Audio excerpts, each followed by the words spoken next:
নারী নির্যাতনের ঘটনায় এবার সরব তারকারা। দুর্গাপুর থেকে রাজগঞ্জ, বারবার ধর্ষণের পরেও অপরাধীরা পার পেয়ে যাচ্ছে। কাঠুয়া থেকে কামদুনি, নির্যাতনের ট্রেডিশন সমানে চলছে। অপরাধীরা অপরাধ করে গর্ব করছে। সিআইডি থেকে সিবিআই, এটাই আইন রক্ষকদের ব্যর্থতা। দর্শকদের হয় জনতার হাতে ছেড়ে দিক, না হলে রাষ্ট্রপতি শাসন হোক, এমনই মন্তব্য শ্রীলেখা, চন্দন সেন, রাহুল দের। যে রাজ্যে আমরা বাস করছি সেখানে এই পরপর এগুলো হচ্ছে, কারণ যারা ক্রিমিনাল, যারা ধর্ষণকারী, যারা খুন করে পার পেয়ে যায়, ধর্ষণ করে পার পেয়ে যায়, আরজি করের যেই ঘটনা, নাম নেওয়া যাবে না, সরি, অদ্ভুত ব্যাপার, যার সাথে এটা হয়েছে সেই নামটা নেওয়া যাবে না, কিন্তু যারা করে বেড়াচ্ছে তারা দিব্যি মানে দিনের আলোয় ঘুরে বেড়াচ্ছে। সো ক্রিমিনালরা পার পেয়ে যাচ্ছে এই রাজ্যে। যদি একটা কঠোর শাস্তিমূলক, মানে ক্রিমিনালদের পার পেয়ে যায় না, ক্রিমিনালদের শেল্টার দেওয়া হয় এই রাজ্যে। কেঁচো খুঁড়তে সাপ বেরিয়ে যায়, তো সেরকমই একটা ব্যাপার। সলিউশন এবার মানুষের হাতে ছেড়ে দিতে হবে।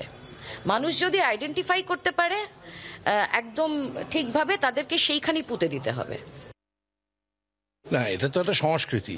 আপনি কাঠুয়া থেকে শুরু করে আমাদের এখানকার কামদুনি পর্যন্ত এটা একটা সংস্কৃতি, যে সংস্কৃতির মূল বিষয়বস্তু হচ্ছে মনুবাদ, যার ভিত্তি হচ্ছে মনুবাদ, যেখানে মহিলাদের পশুর স্তরে নিয়ে যায়, এবং সেই মনুবাদী ভাবনার সঙ্গে ফাইট করতে হবে, কিছু করার নেই। কারণ এই মনুবাদী, মানে আমার তো বলতে লজ্জা করে, আমারই সিনিয়র একজন অভিনেতা, তিনি যখন প্রকাশ্য জনসভায় দাঁড়িয়ে বলেন যে ঘরে ছেলে ঢুকিয়ে রেপ করে দেবো, সেটা যে একটা সংস্কৃতির অঙ্গ বোঝা যায়, এটা একটা সংস্কৃতির অঙ্গ।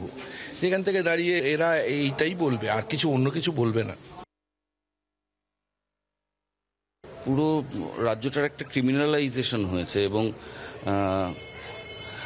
মানুষ ক্রাইম করে গর্ব করছে, এবং they know they can get away with that. এই আইনের এই ব্যর্থতা এবং আইনের এই ভেঙে পড়া প্রত্যেকটা স্তরে, সেটা সিআইডি হোক বা সিবিআই হোক, প্রত্যেকবার সিবিআই এর তদন্ত চাওয়া হয় এবং সিবিআই প্রত্যেকবার নিরাশ করেন। এবং আমি যদি জানি আমি আজকে এই দলে থেকে চুরি করলে আমি ওই দলে চলে গেলে আমি সেফ, তাহলে তো আর মরাল কম্পাস বলে রাজ্যের কিছু থাকছে না। বাংলার আওয়াজ, বাঙালির আবেগ, জি 24 ঘন্টা।